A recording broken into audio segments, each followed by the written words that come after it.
सामाजिक विकासका गतिविधि, खेलकुद, शान्ति सुरक्षा, प्रतिभा र समसामयिक विषय केन्द्रित कार्यक्रम। जनचासो जनचासो मात्र राज्य टेलिभिजनमा।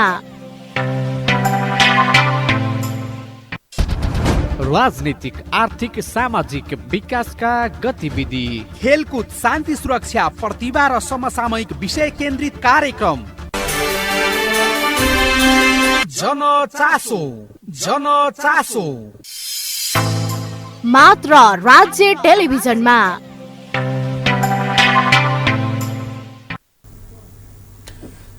नमस्कार, राज्य टेलिभिजनको विशेष प्रस्तुति कार्यक्रम जनचासोमा यहाँहरूलाई हार्दिक स्वागत छ। म सुरेश परियार।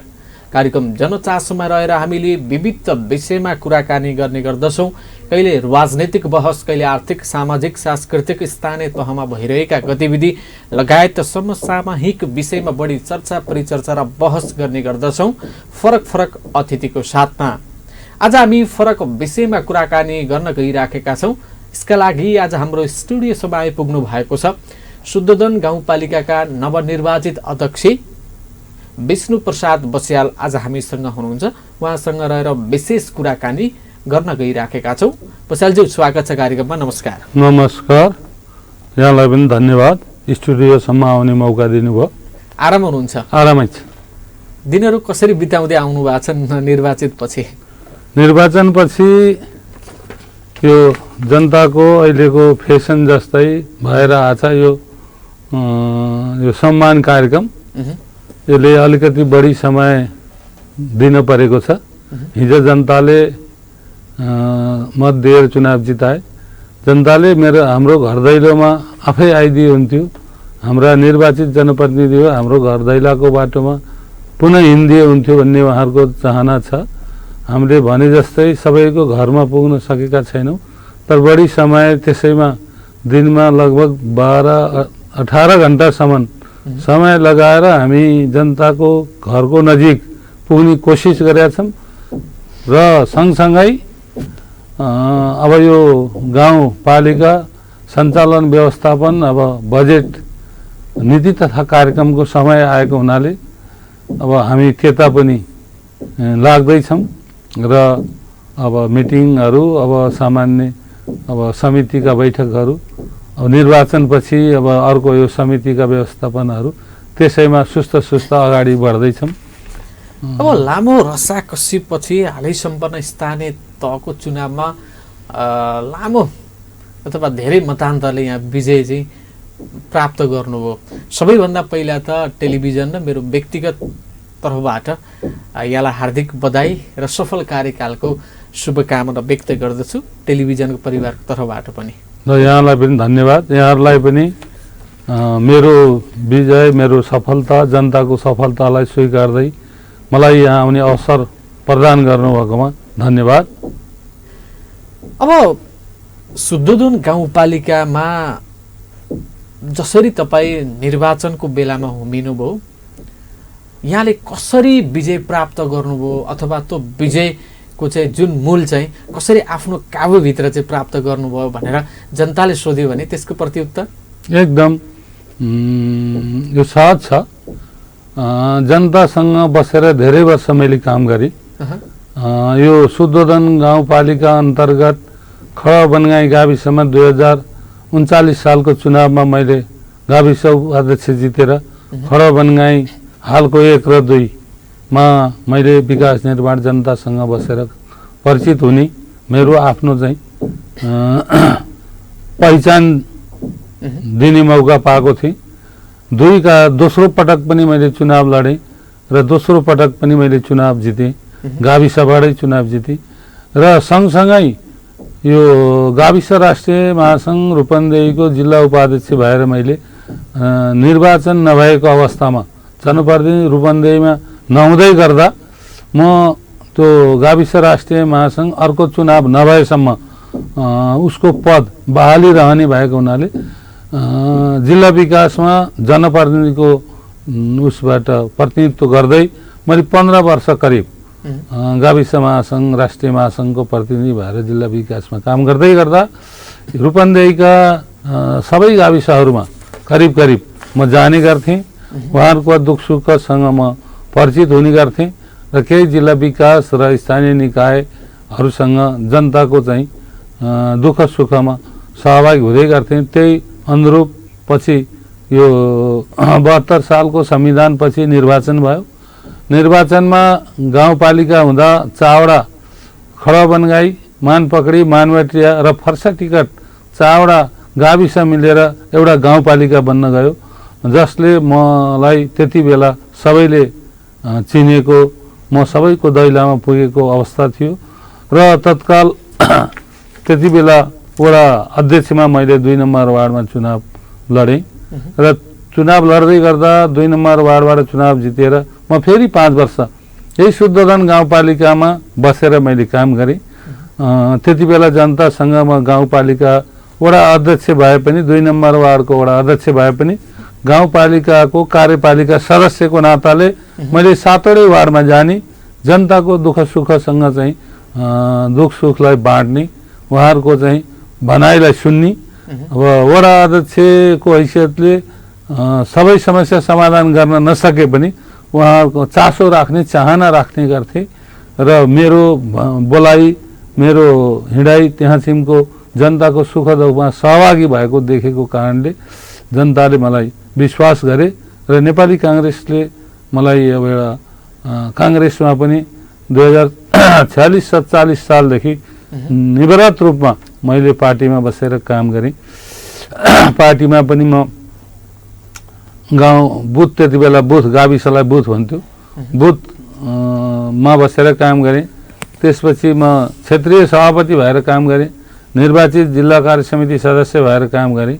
योभन्दा अघिल्लो पटक पनि महासमिति सदस्यमा मैले चुनाव पार्टीबाट जितेको थिएँ र अहिले पनि 80 भर्खर पार्टीको चुनावमा महासमिति सदस्यमा चुनाव जितेको छु र पार्टीमा पनि साथीहरू सबैले विश्वास गरे मलाई अब एउटा पार्टीको जिम्मेवारी दिएका छन् भने गाउँपालिकामा पनि नेपाली काङ्ग्रेस पार्टीले मलाई अब तपाईँले गाउँपालिकाको चुनाव चाहिँ हाँक्नुपर्छ भन्ने खालको एउटा जिम्मेवारी दियो। म तत्पश्चात 7वटै वार्डमा साथीहरूलाई भेटघाट चलाएँ। हाम्रो गाउँपालिकामा अलिकति योभन्दा अघिल्ला दिनहरूमा जातीय कुराहरू उठ्थे। म उभिएपछि सबैले मलाई स्वीकारे। थारू, मधेसी, अन्य जाति जनजाति, उत्पीडित, अपाङ्ग सबै खालका साथीहरूले मलाई एउटा काङ्ग्रेसको मात्रै मत नभएर सबै साथीहरूले स्वीकारेर मलाई निर्वाचन गराए। त्यस कारणले प्रष्ट छ अब म हिजो जनताको घर दैलोमा परिचित भएको व्यक्ति भएको हुनाले उहाँहरूले मलाई सजिलै स्वीकार्नुभयो भन्ने लाग्छ। जब तपाईँ चुनावको बेलामा जसरी उम्मेदवारको रूपमा चाहिँ उभिनु भएको थियो गठबन्धनको तर्फबाट, आम जनताको घर दैलोमा पुग्दाखेरि कस्ता खाले एजेन्डाहरू जनतामाझ पस्किनु भएको थियो? जनतासँग मैले 2-3टा कुरा जनताको बीचमा वाचा कबुल गरेको थिएँ। यो गाउँपालिकामा म गएर अब यदि जनताले अवसर दिनुभयो र मलाई जिताउनु भयो भने यस गाउँपालिकाभित्र भएका विसङ्गति, कुरीति र पुराना अब यो जातीय विभेद, छुवाछुतदेखि लिएर यस्ता खालका एउटा विसङ्गतिको अन्त्यको लागि मैले निरन्तर रूपमा एउटा नीति कार्यक्रममै यसलाई समावेश गरेर बजेट विनियोजन गरेर मैले 7वटै वडामा यो कार्यक्रमलाई अगाडि बढाउने छु र गाउँपालिकाभित्र रहेको हिजोको बेरोजुलाई घटाउँदै मैले 5 वर्षभित्र सकेँ भने शून्यमा झार्ने छु। अनि यस गाउँपालिकालाई विकासमा पनि समानुपातिक ढङ्गले 7वटै वार्डमा मैले यो बात त नभनिकन 7वटै वार्डमा हामीसँग भएको बजेटलाई एउटा समानुपातिक हिसाबमा विनियोजन गर्नेछु र गाउँपालिकाभित्र रहेका शिक्षा, स्वास्थ्य र खानेपानीलाई प्रायोरिटी दिएर मैले कामलाई अगाडि बढाउने छु। यस्तै खालका मेरा चाहिँ योजना थिए र जनतासँग म त्यो कमिटमेन्ट गरेको थिएँ। अब सुदूरदन गाउँपालिकामा प्रायः जसो अति विपन्न परिवारहरू पनि छन्। ती परिवारहरूले आफ्नो दैनिकी चलाउन मजदुरी गर्न बाध्य छन्। ती त्यस्ता व्यक्तिहरूका एजेन्डाहरू तिनीहरूलाई उत्थान गर्ने कार्यक्रम तपाईँको घोषणापत्रमा अटाएन कि कसो? छ त्यसलाई मैले के भनेको छु भने यस गाउँपालिकाभित्र ठुला ठुला दुईटा नदी छन्, दानव नदी र तिनाब नदी। मैले केन्द्रीय सरकारसँग यदि पहुँच पुर्याउन सकेँ र राज्यले पनि मेरा कुरा सुन्यो भने मैले दुईटा नदीको चाहिँ किनारलाई तटबन्ध गरेर त्यो नदी विकास जमिनमा चाहिँ कल कारखाना उद्योग धन्दा सञ्चालनमा ल्याएर अनि यहाँ रहेका हाम्रा गरिब किसानहरूले जुन खोलाको किनारमा तपाईँको चाहिँ अव्यवस्थित ढङ्गले जुन खेती गरिराखेका छन्, जसको जमिन अन्य जमिन छैन, खोलाको किनारमा बाँकी रहेको बाँझो जमिनलाई उनीहरू खोतलेर केही सामान्य जीविकोपार्जन गरेका छन्।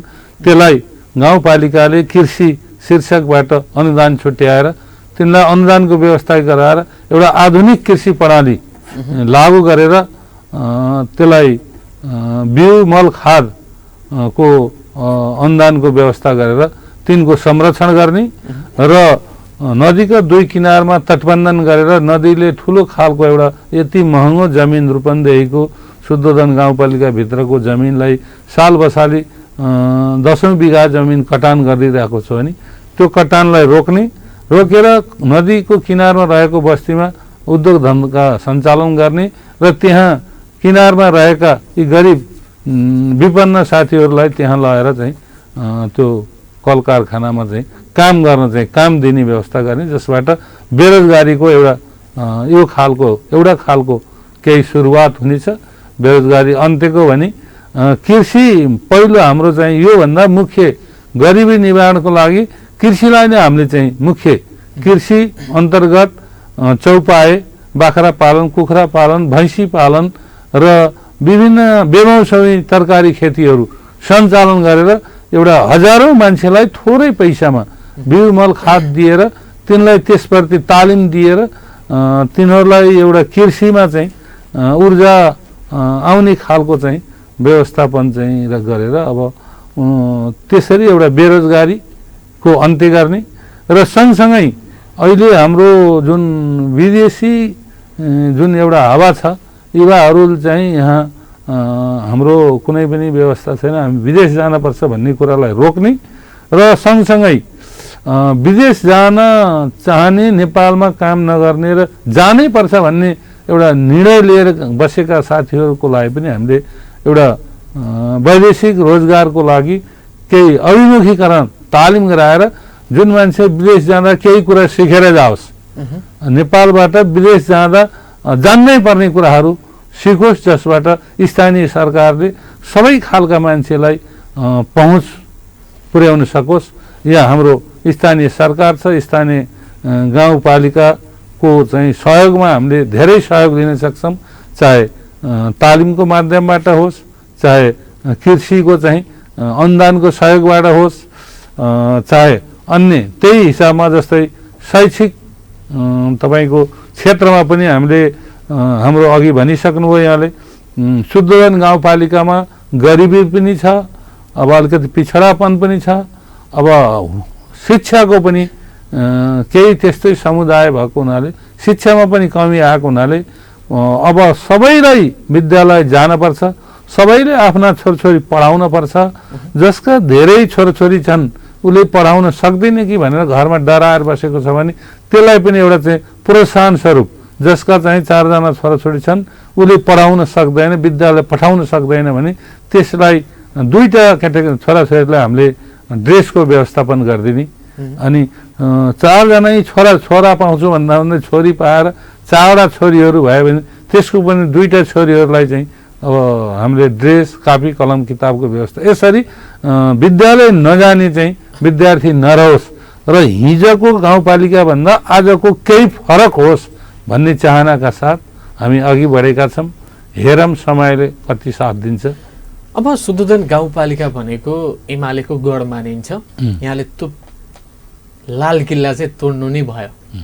तर नेकपा एमालेबाट जुन किसिमको उम्मेदवारी दिनुभएको थियो अध्यक्ष पदमा, उहाँहरू र समग्र एमालेको आरोप चाहिँ यहाँलाई के छ भने यदि एक्लै प्रतिस्पर्धा गरेको भए पार विष्णुप्रसाद बस्याल उहाँले सिधै पराजय भोग्नुपर्ने थियो अथवा भोग्नुहुन्थ्यो। तर उहाँले गठबन्धनको अथवा अन्य दलको सहारा लिँदाखेरि उहाँले जित्नुभयो भन्ने आरोप चाहिँ छ। के हो वास्तविकता?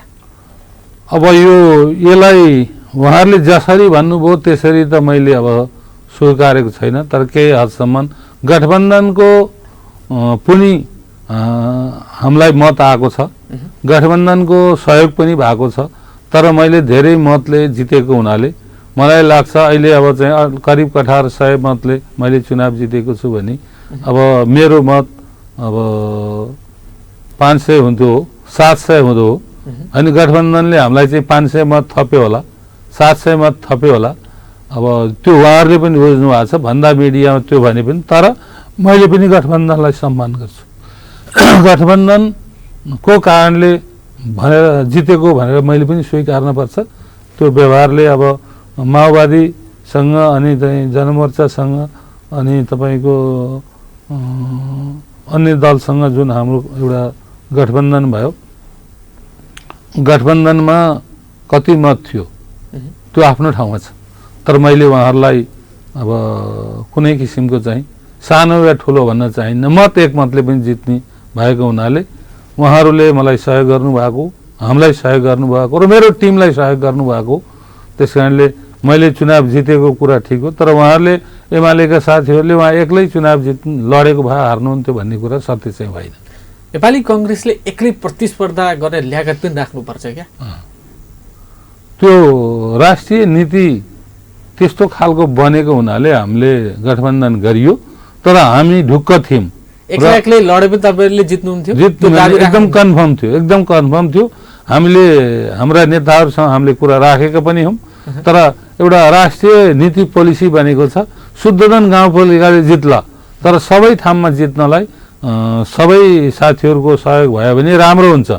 यो गठबन्धन चाहिँ प्रदेशमा गठबन्धन, केन्द्रमा गठबन्धन त स्थानीय पनि गठबन्धन हुँदा केही फरक पर्दैन भनेर नेताहरूले भनेपछि हामीले ल ठिक छ त्यसो भए माओवादीसँग हामीले उपाध्यक्ष दिएर गठबन्धन गऱ्यौँ। अब गाउँपालिका अथवा नगरपालिकामा अध्यक्ष अथवा मेयर चाहिँ चुनावमा उभिराख्दाखेरि चुनाव सम्पन्न नहुँदासम्म चाहिँ कमसेकम पनि 50 लाखदेखि 1 करोडसम्म खर्च गर्छन् भन्ने कुराहरू सञ्चार माध्यममा सुन्न पाइन्छ। यहाँले कति खर्च गर्नुभयो? त्यो अब सुन्दा मैले पनि त्यही सुने। म चुनावभन्दा अगाडि म र मेरा घर परिवार एकदम डराएका पनि थिए। अब हामीसँग पैसा पनि छैन, अब त्यसरी चुनाव लड्न पर्छ भने, चुनाव पैसाकै कारणले चुनाव हार्न पर्छ भने चुनाव हामीले जित्न सकिन्न कि भन्ने पनि थियो। तर त्यस्तो रहेनछ। जनतासँग परिचित व्यक्ति, जनताले चिनेको मान्छे चुनाव लड्दाखेरि त्यो अवस्था आउँदो रहन्छ भन्ने मैले महसुस गरेको छु। मैले सामान्य खर्च झन्डा, पम्पलेट, पोस्टर र अब रेलीमा भेली खुवाएर, मासु खुवाए भन्छन् अरूले, तर मैले भेली पानी खुवाएर मैले रेली अथवा कार्यक्रमहरू गरेको हो। मैले सामान्य खर्चमा मैले निर्वाचन चुनाव जितेको छु। मलाई त्यस्तो आर्थिक बोझ चाहिँ परेन र साथीहरूले बुझेका पनि थिए। उहाँसँग पैसा पनि छैन, उहाँले चाहिँ एउटा सामाजिक व्यक्ति हो, हिजो पनि समाजमा काम गरेका मान्छे हो, भोलि पनि गर्नुहुन्छ भन्ने साथीहरूलाई लायो र उहाँहरूले मलाई कुनै आर्थिक बोझ चाहिँ पार्नु भएन। म सहज ढङ्गले, सरल तरिकाले थोरै मिनिमम एउटा खर्चमा मैले चुनाव जितेँ। अब यो चाहिँ हल्ला चाहिँ मैले पनि सुन्ने गर्थेँ। अब तपाईँले पहिले मै भन्नुभयो कि हामीले भ्रष्टाचार अन्त्यका लागि हामी जनप्रतिनिधि बनेर चाहिँ आएका छौँ भनेर चाहिँ भन्नुभयो। अधिकांश पालिकाहरूमा नयाँ अध्यक्ष आइसकेपछि नयाँपन आउला भन्ने आस्था जल्दा पनि हुन्छ। तर सबैभन्दा पहिला आफ्ना विकास र अथवा जनमुखी एजेन्डा भन्दा पनि बढी जनप्रतिनिधिहरू भ्रष्टाचारमा चाहिँ लिप्त भए।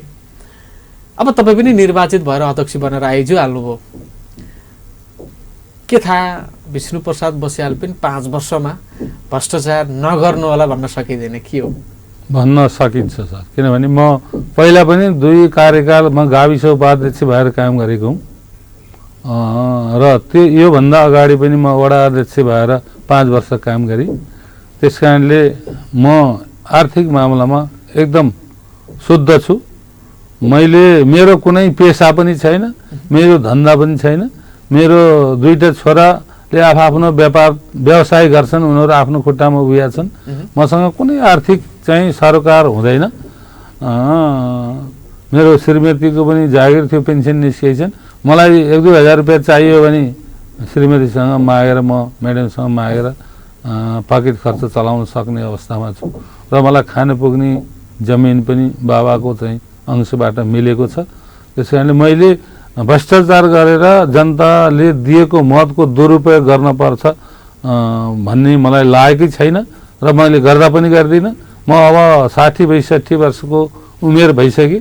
अबको मेरो कार्यकाल भनेको हाम्रो परम्परा अनुसार पनि इमान धर्मको अब पाटो पनि आइसकेको हुनाले म इमानदारीपूर्वक 5 वर्ष बिताउने छु। हेर्नु होला, मैले त्यस्तो आर्थिक कलङ्क लाग्न चाहिँ दिदिनँ। मलाई जनताले जसरी मत दिएछन्, इमानदारीपूर्वक 1 रुपियाँ खर्च नगराइकन निर्वाचन जिताछन्।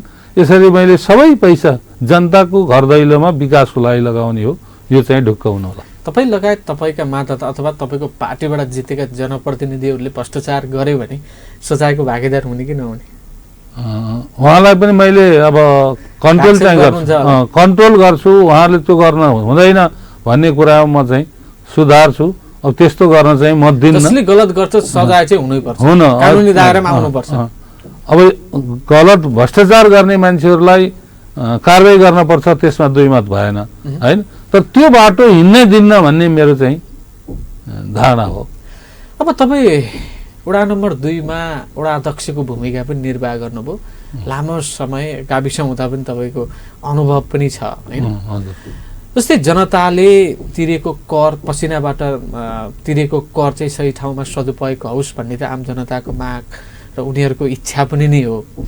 तर विकास निर्माणको काम चाहिँ साउनदेखि सुरु भएर असारको अन्तिमसम्म चाहिँ 12 महिना काम भइदियोस् भन्ने त हामीलाई पनि तपाईँलाई पनि हुँदो अथवा जनतालाई त हुने नै भयो। तर विकास निर्माणको काम गर्दा अध्यक्षज्यू ठ्याक्कै असार नै कुर्नुपर्छ होला, किन होला?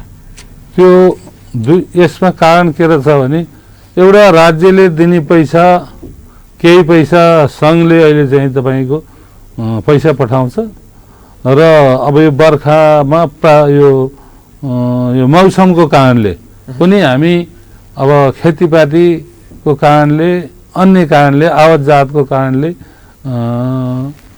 मङ्सिर पुस माघ भन्दा यता विकास निर्माणमा चाहिँ त्यति सहभागी हुन मिल्दैन। कलबट बनाउनलाई कुलामा पानी नभएको बेला हुनु पर्यो, जमिनभन्दा मुनि कुलोभन्दा तल जग खन्न पर्यो। अनि त्यसै गरी बाटो चाक्लो बनाउनलाई किसानले लगाएको खेतीपातीलाई त्यसलाई स्याहार्न दिन पर्यो। यी विविध कारणले तपाईँको चाहिँ हामीले यसलाई माघभन्दा उता लानुपर्छ एउटा कुरा। अर्को हाम्रो आन्तरिक आम्दानी पनि को स्रोत पनि अब मोटामोटी आकलन गरेर अहिले परिषद बनाए पनि त्यो सिफारिसबाट कति आउने, अन्य राजस्वको आय स्रोतहरू आउने एउटा आकलन पनि हाम्रो माघ फागुनसम्म हुने भएको हुनाले र यता हाम्रो चाहिँ विकासका क्षेत्रहरू पनि खाली हुने र मान्छेहरूले काम गर्ने पनि त्यो अलिकति फुर्सतिलो समय हुने भएको हुनाले हामीले त्यो माघ फागुनबाट सुरु गरेर चैत जेठसम्म सिद्ध्याउने, असारमा ल्याउने भन्ने कुरा त अलि राम्रो कुरा होइन। असारमा ल्याउने कुरा चाहिँ अब मानिँदैन। अहिले पनि मैले अब भोलि बैठक छ, भोलिबाट नयाँ योजना सम्झौता बन्द गर्ने भन्ने निर्णय गर्दैछु। अब यो परिषदपछि नयाँ बजेट आइसकेपछि काम सुरु गर्ने, जति चाहिँ गरियो, बाँकी रहेको यो हजुरले भनेको कुरा मैले पनि स्वीकार्छु। यो असार 15 मा अब यो योजना सिद्ध्याउने गरी जानु चाहिँ राम्रो होइन। तर यो हिजोदेखिको धेरै पहिलेदेखिको यो परम्परा जस्तो छ, यसलाई सुधार्न अलिकति टाइम लाग्छ तर त्यो जेठमै अन्तिम गराउनुपर्छ। जेठ महिनाको अन्तिम जेठ मसान्तसम्ममा योजनाहरू सम्पन्न गर्नेतिर लाग्नुपर्छ। हिउँको बेला माघ फागुन चैत वैशाख जेठ यो बिचको बेलामा हामीले काम गऱ्यौँ भने राम्रो हुन्छ। अब सुदूधन गाउँपालिकामा केही खोलाहरू नदीहरू पनि रहेका छन्। वर्षेनी नदी कटानले गर्दाखेरि बालीहरू नष्ट हुने, भएका जग्गा पनि बगाइदिने त्यो अवस्था चाहिँ वर्षैदेखि चाहिँ सामना गर्दै जनताले आइराखेका छन्। अब त पहिलो चरणमा अध्यक्षको ध्यान चाहिँ तटबन्धन लगाउने र त्यसलाई सुरक्षित गराउनेतर्फ ध्यान जान्छ कि जाँदैन? एकदम जान्छ। अहिले भर्खरै निर्वाचनमा जितिसकेपछि मैले जनताको तटबन्धमा गएर 2टा खोलामा यो साल तपाईँले दिन सक्ने बर्खा लायो, टेन्डर हुँदैन, एउटा राज्यले बनाएको नीति उपभोक्ता समितिले पनि 50 लाखसम्मको काम गर्न सक्ने छ भनेपछि अस्ति भर्खर मैले हाम्रो यो चाहिँ वार्ड नम्बर 2 को माथिल्लो खैरिनी भन्ने दानम नदीमा अहिले काम सुरु भर्खर गराएको छु। काम एकदम तीव्र गतिले भइरहेको छ। करिब 50 लाखको काम त्यहाँ हुँदैछ। अनि ठेक्का टेन्डरबाट चाहिँ हुने कुरामा आउने सिजनमा गर्ने गरी मैले 5वटा स्पोट, सिकरामा 2टा अनि कोलुवामा 2टा, अब माथिबाट चाहिँ गर्दै तल जाने भनेर 1 नम्बर र 2 नम्बरमा पहिलो प्रायोरिटी राखेको छु। 1 र 2 हुँदै अर्को पालि 6 र 7 गर्ने गरी यसरी यो सालको पहिलो प्राथमिकतामा 1 र 2 को चाहिँ नदीहरू छ। करिब 2 करोडको चाहिँ तपाईँको बजेट त्यहाँ लगानी गर्ने गरी मैले काम सुरु गर्नलाई जनताको तटबन्धनलाई ल्याएर देखाएर फाइल पनि अगाडि हामीले बढाइसकेका छौँ। अब यहाँहरूले वार्षिक रूपमा प्रस्तुत गर्ने बजेट बनाउने सन्दर्भदेखि लिएर कार्ययोजना, वार्षिक कार्ययोजना, नीति तथा कार्यक्रमहरू तर्जुमा अथवा तय गर्दाखेरि यहाँका आम जनतासँग, यहाँका टोल विकास, यहाँका चाहिँ क्लबहरू, विभिन्न राजनीतिक दल, नागरिक समाज सबैसँगको उनीहरूको आवश्यकता मागलाई सम्बोधन हुने खालका र उनीहरूको विचार लिएर तर्जुमा गर्नुहुन्छ कि यहाँहरूको एकल रूपमा चाहिँ तर्जुमा हुन्छ? एकदम यहाँहरूले भनेको कुरामा ठ्याक्कै थियो। हामी राजनीतिक दलहरूको पनि केही सल्लाहकारी भूमिकालाई स्वीकार्छौँ र हाम्रो टोल विकास समिति 70वटा हाम्रो सुदूधन गाउँपालिकाभित्र टोल विकास समिति छ। त्यो 70वटा टोल विकास समितिको राय पनि हामीले चाहिँ राख्छौँ। वडा मार्फत हाम्रो गाउँ पालिकामा आउँछ र 7वटै वार्डका निर्वाचित जनप्रतिनिधि हाम्रा चाहिँ जो छौँ कार्यकारी समेत हामी चाहिँ 40 जना 40-41 जना हामी बसेर एकदम हाम्रो विषयगत छलफल हुन्छ एउटा। अनि त्यसपछि तपाईँको एकीकृत योजनाको लागि चाहिँ राजस्व परामर्श समितिमा हामी बस्छौँ। त्यहाँ समुदायबाट, व्यापारीबाट, अन्य समुदायबाट गरेर हामीले उहाँहरूको प्रतिनिधित्व राखेर चार्ट मार्फत अब यो अहिले चलिरहेको राजस्वमा कर लगाउने कुरामा कति घटाउँदा उपयुक्त हुन्छ, कति बढाउँदा उपयुक्त हुन्छ, गाउँपालिका सञ्चालन गर्ने समान जनताको चाहिँ भार नपर्ने गरी हामीले अहिले राजस्व परामर्श हाम्रो गाउँपालिकामा चलिरहेछ।